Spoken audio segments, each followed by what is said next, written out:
So I want to start the sermon with a focus towards our kids, because I know that kids are normally in children's classes by now, and so parents, I'm going to take your kids for a minute. Don't worry, we're not going anywhere because I don't even trust my own kids. So with all the kids who are willing to, just come have a seat right down here on the front. Not on the steps because you got to look at me, but on the ground. And if we have to have squares, I'll assign squares. If you don't want to come, no pressure. But I'm going to talk to them for a minute. And you adults, you just listen. Okay? And then we'll get to you adults in a second. Okay. Oh, can y'all sit right out here in front of me? Can y'all sit right over here? Let's sit right over here. Okay. I got a bag of goodies. Okay. Thank you. Jace, can you sit out here in front of me, please? Thank you. Can y'all sit over in front of me, please? No? You can sit over? Okay. Well, whatever. Okay. Okie dokie. Are y'all ready?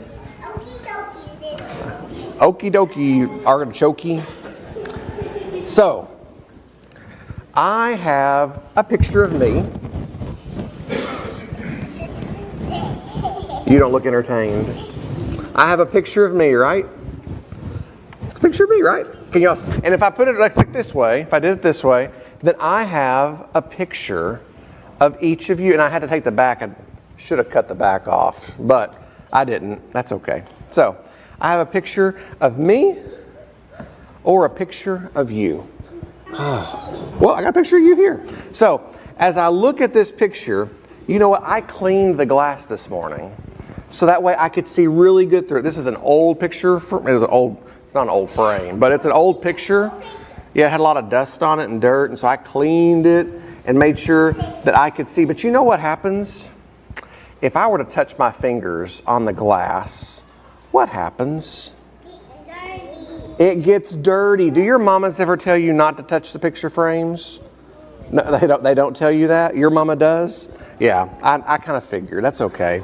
But if I touch the glass, or if I do something, so let's just say like I got some markers, and I'm going to draw, what am I going to draw?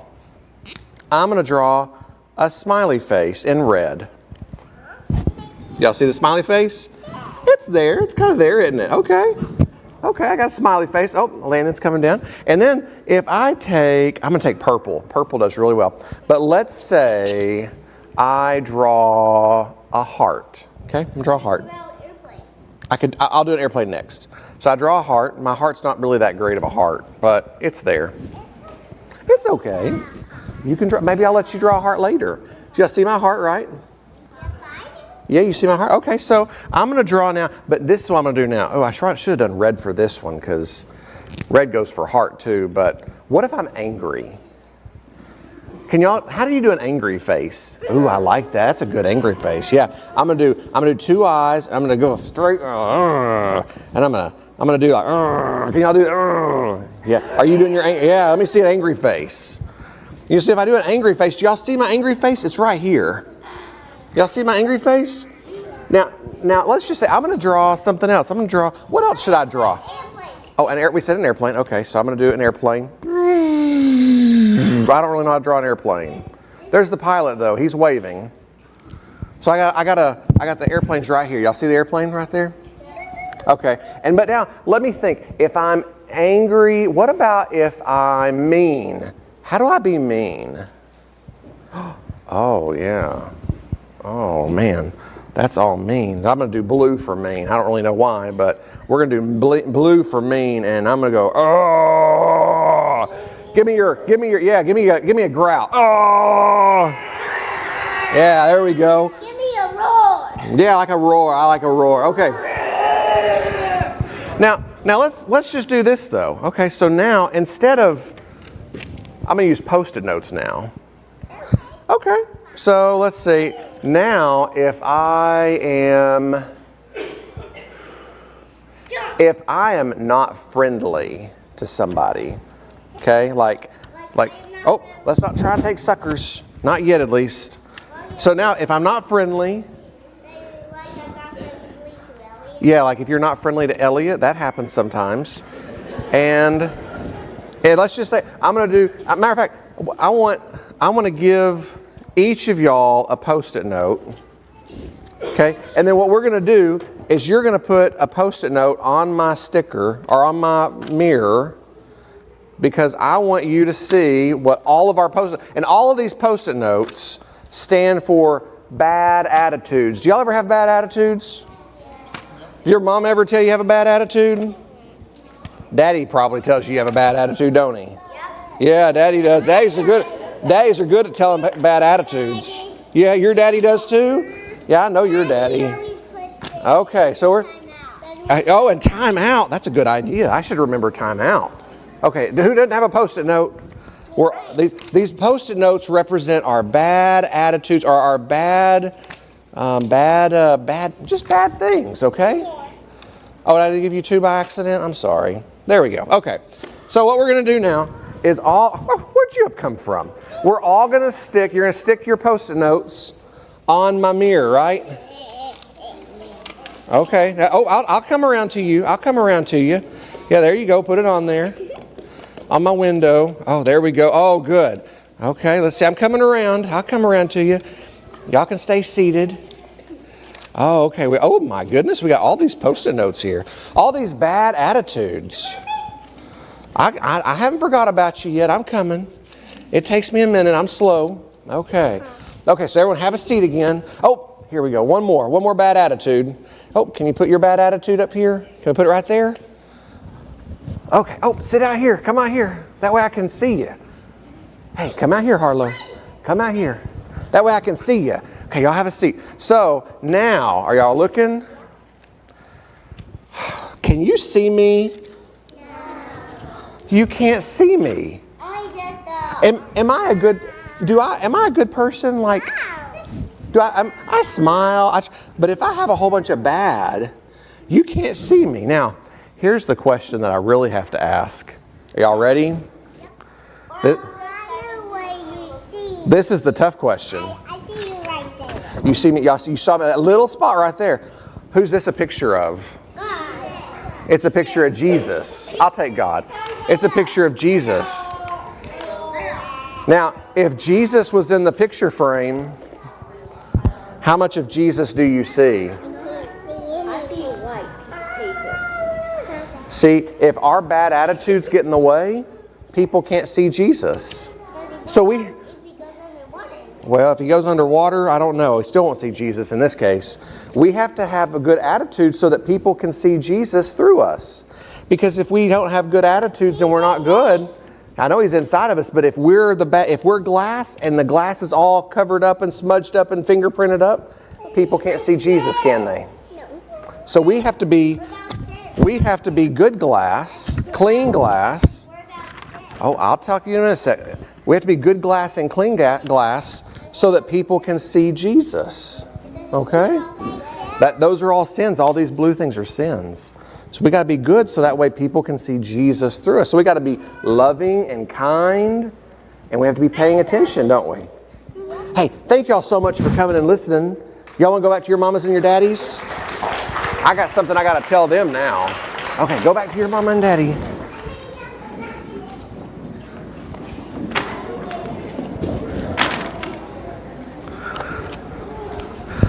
I'll put my Jesus right here on the front.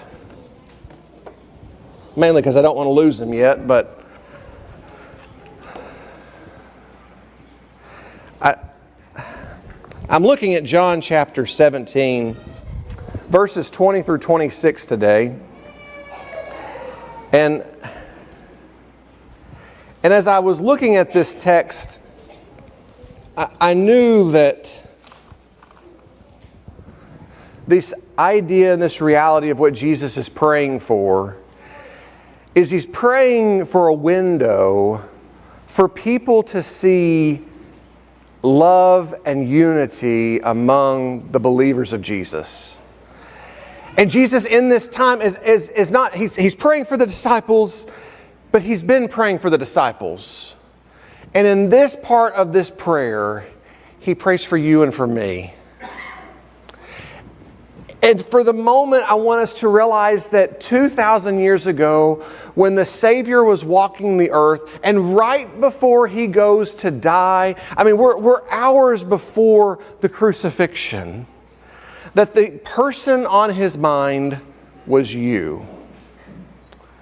And that in all infinite wisdom, in all the divine quality, He could recollect and could pull up each person through all future history who is going to love and follow Him. And He's going to have this prayer where He prays for us to be united, to be one.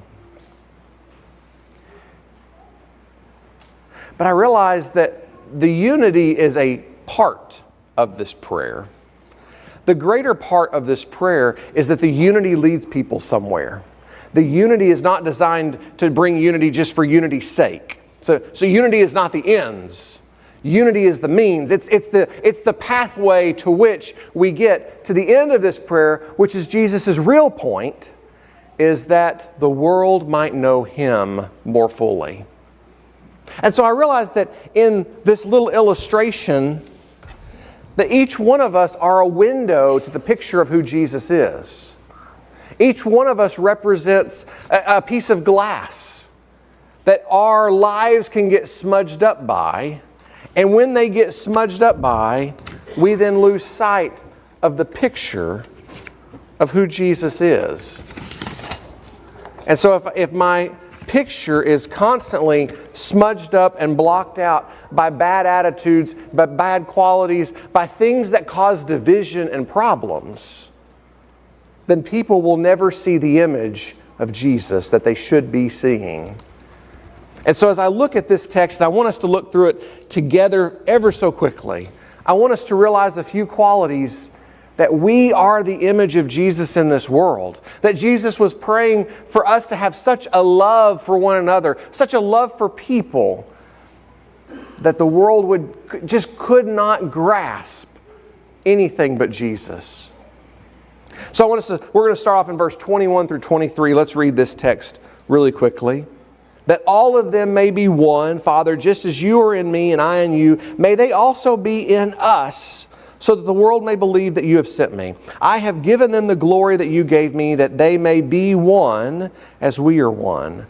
I am in them and you are in me, so that they may be brought to complete unity. Then the world will know that you sent me and have loved them, even as you have loved me. I want you to just notice in that reading how many ones, or the idea of unity, is brought up. I mean, there's maybe one in verse 21. There's maybe one in verse 22. Verse 23, that they are brought to complete unity. And that's where I ask the question, why is Jesus spending so much time praying for unity? It wasn't just so that Christians would get along.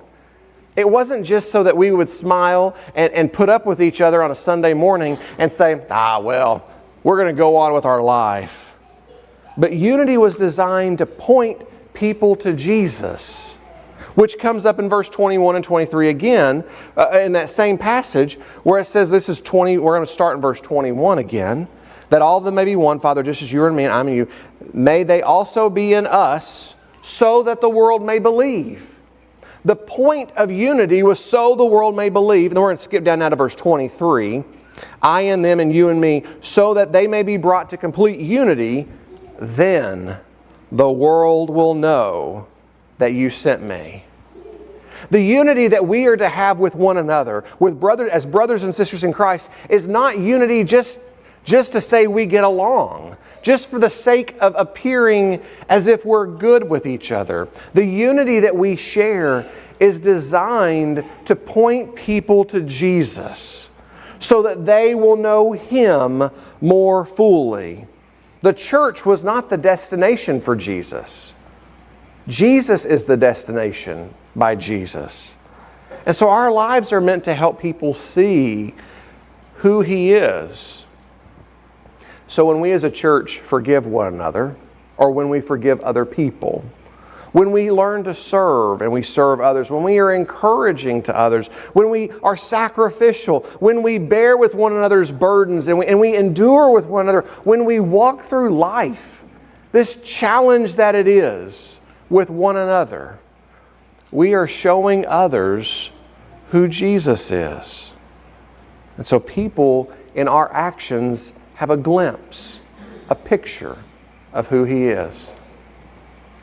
If you've been in my house, we have this big picture window in the back dining room that looks out over our backyard.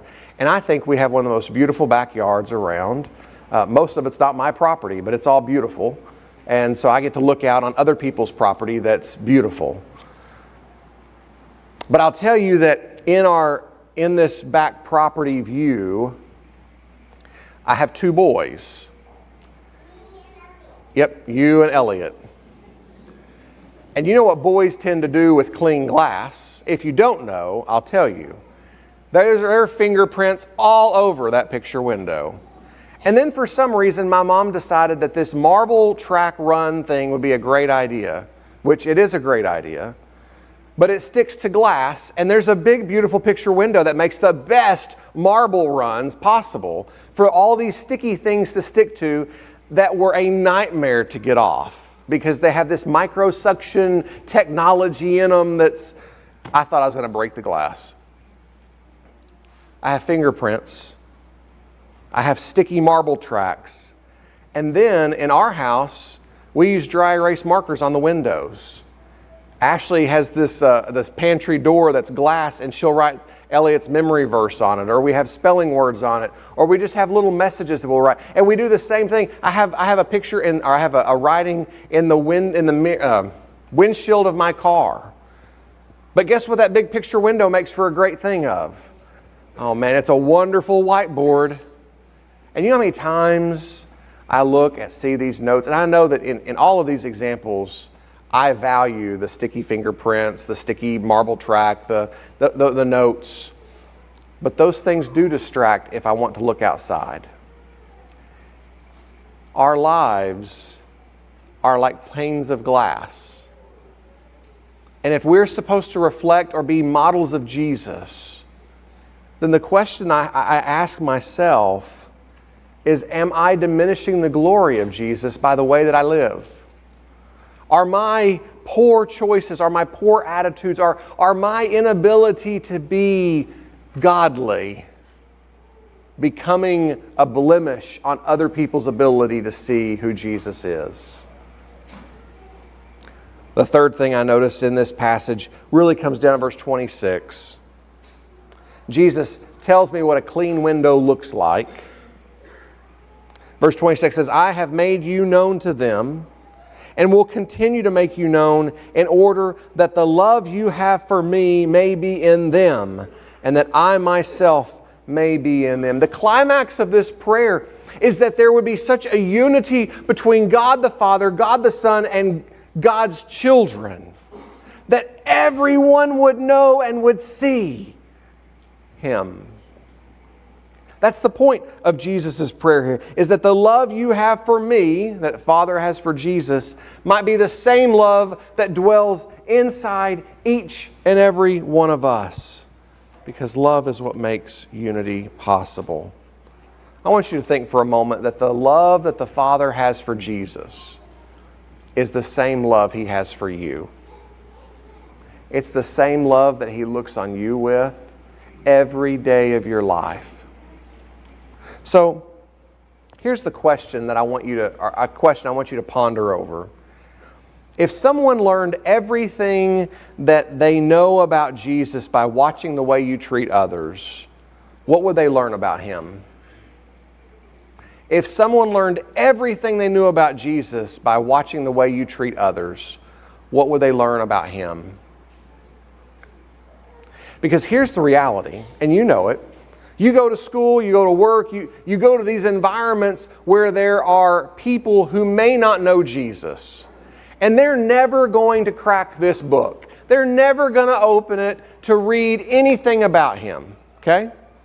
By the way, there are some people who would claim themselves Christians who have not opened this book to look at Him. So I can't just point just to non-church people. I have to say there's a reality that there are a lot of people who do not look to Jesus. But if you are the image of Christ in their life, Are you displaying grace? Are you displaying forgiveness? Are you displaying passion or compassion and patience?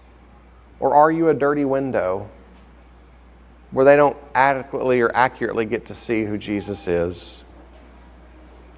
What I want you to do this week as a practice is I want you to pick someone in this room. I don't want you to go outside this room yet. I want you to pick someone in this room. And in this room, I want you to find someone who you're going to intentionally show the love of Christ to. I think it should be easy because you already have a commonality. You already go to church together. You already love the Lord together. Find someone in this room who you say, you know what? I'm going to choose them and I'm going to show them the love of Christ this week. And I don't know what that looks like for you. Every one of us has a different capacity to show this. So let it be different. Let it be you. But maybe your version of love is to call them and to check on them. Maybe your version of love is sending a text message. Maybe your version of love is baking something and taking it to them. Or maybe your version of love is doing even more. I don't know. But I want you to think of someone in this room who you can show the love of Christ to. And I want you to do something tangible for them, something that can be seen and experienced. You see, in our lives, the goal is not for people to look at the frame. Oop, I'm going to drop this if I'm not careful. The goal is for people to admire Jesus. That's the objective. That's the purpose of every action that we fulfill, every action that we do. The goal is for people to see Jesus and not us. That's what Jesus prayed for in John 17. That's what the majority of our time with Jesus is spent about. It's about changing us to be people who display Christ. So here's my final question for you, and this is the one you ponder over. Am I making it easier or harder for people to see Jesus? You are the only Jesus that some people will ever know. And are you making it easier or are you making it harder for them to see Him? This morning, I don't know where you're at in your faith journey. I don't know what pathway you're on or where you're at in your journey with Christ. But I do know this. This is a great place to admit that I need help, that maybe I make it harder for people to see Jesus. This is a great place because I know there's great people here who will love you, and they don't really care where you're coming from. We do all care, though, where we're going. And so if there's a way that we can be with you in this journey, maybe you need some prayer, some dedicated prayer, we want to do that. We have an application prayer at this time. I forgot who's supposed to do that. Oh, Reese. There we go. Reese is going to come and pray for us. And after that prayer, if there's some way that we can encourage you in your own walk, I'll be down front. Come and find me. Thank you, Reese.